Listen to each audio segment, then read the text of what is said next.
Hey guys, what is up in this video? It is the time of year we all wait for. It is WWDC time. It is obviously on Monday, June 4th. I cannot wait for this. Obviously, I'm going to be streaming it live as I do every single year. So you do not want to miss that.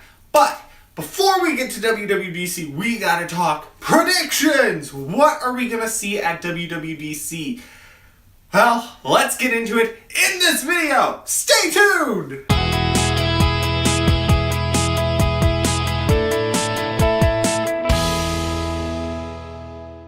Okay, so we have a lot to discuss in this video. As I said in the intro, WWDC is on Monday, June 4th this year, which is just a few days away. And I honestly cannot wait. This is my favorite time of year.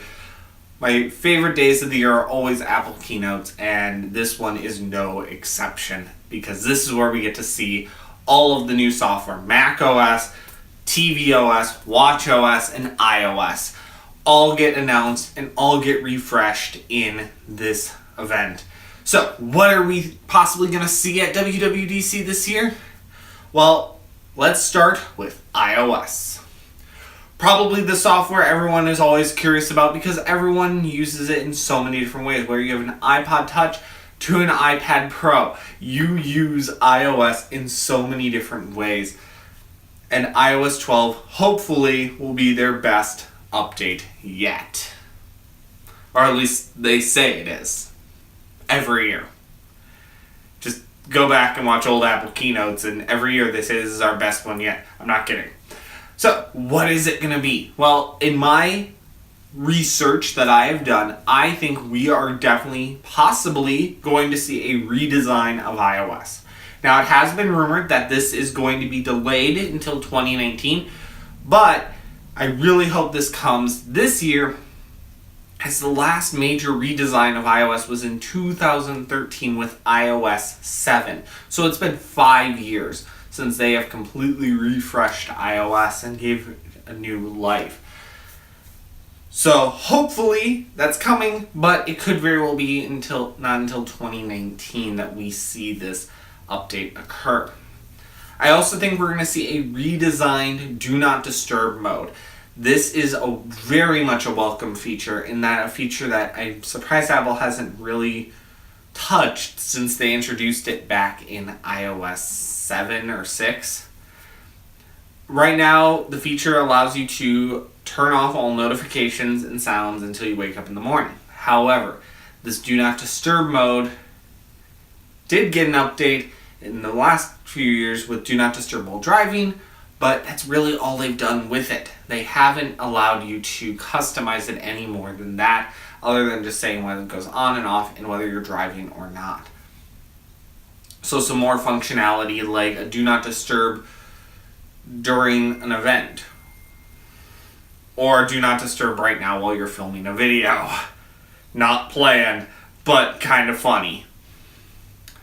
So, what else are we going to see at WWDC? Well, we are hopefully going to see some performance improvements. iOS usually gets better in performance every single year.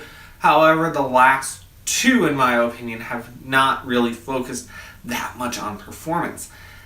They claim it has, but I have yet to see the performance power. And I have an iPhone 7, and the iPhone 7 should be able to see a performance boost on these, and I'm not seeing that performance boost. Now, maybe I'm wrong. Maybe if you have the iPhone 8 or 10, it does improve performance. But I know people that have iPhone 8s, and they don't even see that performance boost that much. So I'm hoping we see a much bigger performance boost. Now, the next thing I'm hoping we see, and this is probably the biggest thing for iOS, and the thing I'm really most excited about, is Mac OS apps supported on iOS. This could be huge. This could be the thing that we have all been waiting for. Think about it. You buy a Mac on the Mac App Store, which quite frankly has been dead for a long time. You purchase an app there, and you can use it on your iPhone and your Mac, or iPad and Mac. Now obviously, I'm sure not all apps will be compatible. I'd love to see Final Cut Pro be converted over to the iPad. I don't know how that would work. And some apps, it's just going to be really hard to do it when you don't have that traditional mouse and keyboard, such as Photoshop, where it does really rely on having those two peripherals to create anything of decent quality. So, what do we talk about next? Let's move on to watchOS, the software that powers Apple Watches. Now, the last 4 iterations, we have seen improvements on fitness, and I think that is going to remain true. We are definitely going to see some fitness improvements, new features for fitness added to the Apple Watch.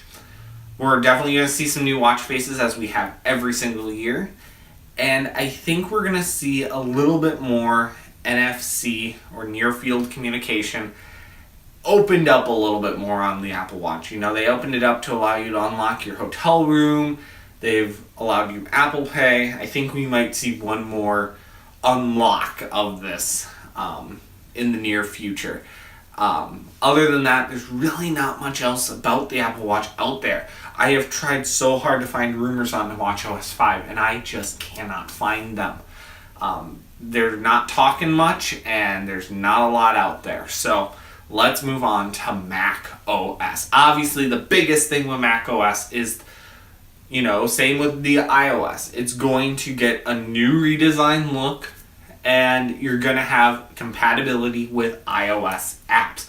This is huge. So now the app that has been iOS only and has been living on the App Store on your phone, and you love, but there's no Mac compatible version, well, now there's going to be in a lot of cases. Now again, this is going to remain true that same with iOS. Not all apps are probably going to be converted because some are just not capable of converting up to the Mac space. But what this does do is it allows developers to develop one version of an app and know it's going to work across the board. So that is my list of predictions for WWDC 2018. As you can tell, I am very excited for these announcements, and I cannot wait for the event. The event will be at 10 a.m. Pacific on Monday, June 4th. But I will be live streaming it with my commentary. Link for that will be in the video description. Not sure if it's going to be on YouTube. YouTube is being kind of a butt in letting me live stream lately, so it might be on our streaming service, but you'll be able to click the link and take you to that. I'm hoping it will be on YouTube, but fingers crossed it will be. But just in case, we'll have a link to it in the video description. I will see you guys on Monday, or if you don't join us on Monday, there will be a replay out, and I will also see you in the next video. I'm out of here. Peace! Yeah.